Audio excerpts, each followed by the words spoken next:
nk'ibisanzwe aracari Pasiteri Kazungu. Uwiteka yangiriye ubuntu yamaye ubuyobe yiminda imubwenge inkubita n'agacupa. Ndakomeza mbarabure ntacyo bitwaye. Imana ihana Adamu na Eva. Icyo yabahaniye urayishyize cyangwa nta wari uhari? Reba kuri icyo gice cy'inyuma. Eva inzoka yaramwoheje ajya ku kibuto Imana yamubujije. Rero hano Imana igiye kubakubita igihano. Ntago barajya uyu munsi.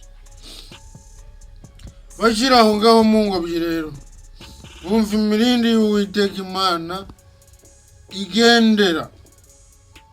igendagenda muri iyo ngobyi. Mu mafu ni munsi. Mu mafu ya ni munsi amahinga. Turasubira muri primaire. Bumvise imirindi y'Uwiteka igendagenda muri iyo ngobyi mu mafu. Wa mugabo n'umugore we bihisha hagati y'ibyo biti mu ngobyi.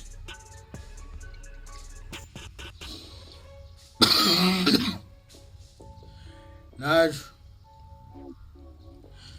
barihishe amaso y'Uwiteka. Bihishaga amaso y'Uwiteka. Uwiteka Imana ihamagara uwo mugabo iramubaza ati urihe? Arayisubiza ati numvise imirindi yawe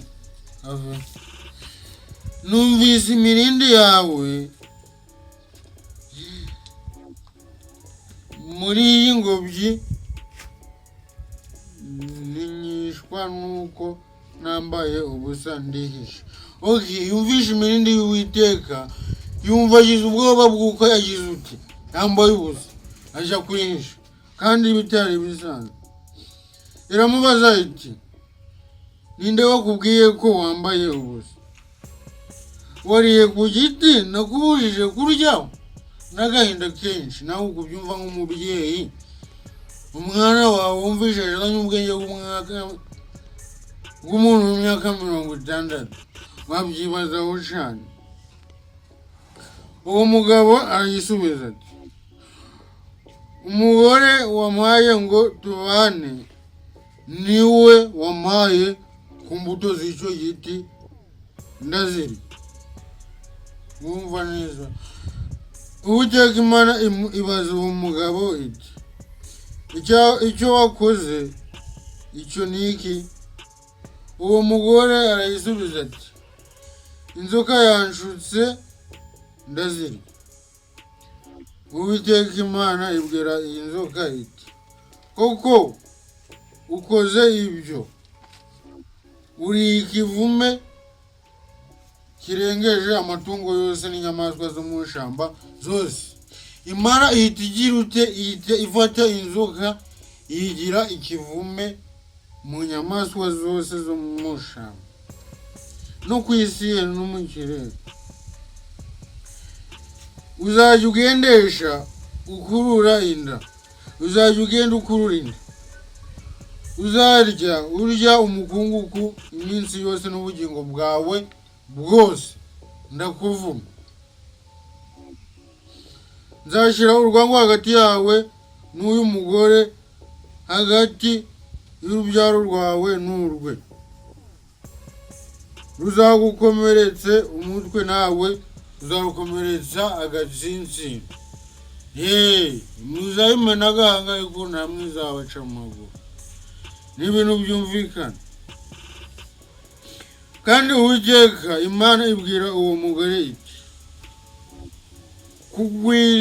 nzagwiza cyane umubabaro wawe ufite inda.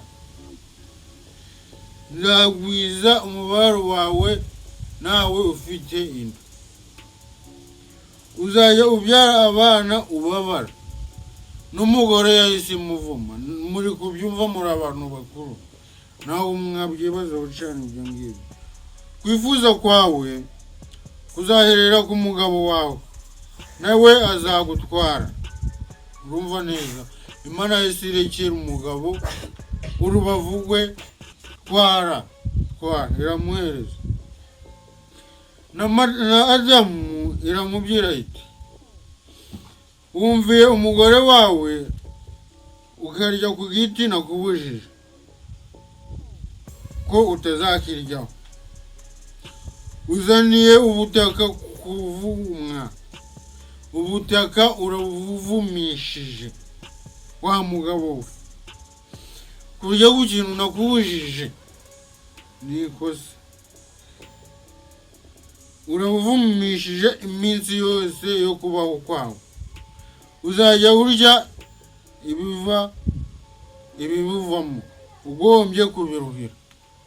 Yarabuvumye, irangije iravuga ati, noneho uzajya urya ibibuvuyemo kandi warushye. Wa mugabo we, ni wowe ubwira guta umugore akoye. Uzajya ukumereramo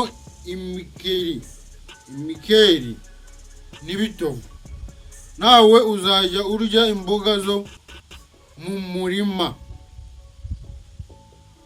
Dutubikana ko mu maso hawe niko kuzaguhesha umutsima.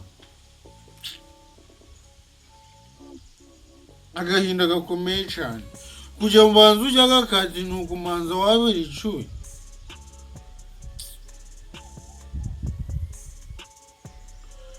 Gira urinde ugeza ubwo uzasubira mu butaka kuko arimwo wakuwe. Uri umukungugu, mu mukungugu nimo uzasubira.